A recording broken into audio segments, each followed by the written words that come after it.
Here's some quick tips on the kettlebell front rack, both single and double. It's very similar to the positioning of the goblet squats, just now I have the kettlebell just in one arm instead of holding it in both. So thumb crease up into the very corner of the kettlebell, and then make sure you have full hand contact with the rest of the handle. That lets it rest super comfortably against my wrist. If you try to keep your wrist perfectly straight, I just feel the kettlebell pushing into my wrist bones, not comfortable. And if I let it roll into my wrist like this, same thing, it's just cranking on your wrist. Get it through that whole meaty part of my palm, right into that thumb crease, rest it right there. So I'm gonna keep my elbow underneath the weight, not directly underneath, straight up and down, but it's gonna be underneath. I'm gonna get the inner part of my tricep resting against my ribs. It's right there. So the kettlebell is resting against both my forearm and my upper arm, like my chest, front of my shoulder.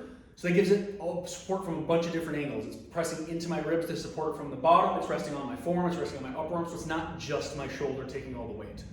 If I add another kettlebell to this, it wouldn't change anything. I just do the exact same thing on the other arm.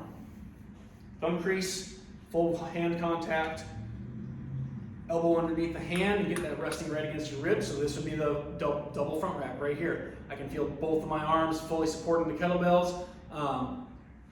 If I have you do a reach of any type, it's the same exact thing as the goblet. I would just be making sure I'm reaching everything.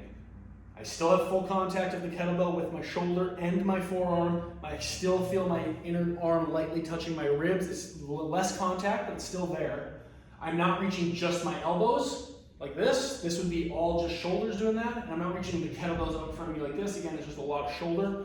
So I want to be resting it here, elbows underneath the kettlebells a little bit, and then after I'm touching my ribs here, I'm just going to reach everything forward at the same rate. Shoulders, shoulder blades, hands, elbows all come together at the same time. It's a smaller motion than you think, but you're trying to go as far as you can without feeling like you shrug, or without feeling like you round. Okay? So that is the kettlebell front rack.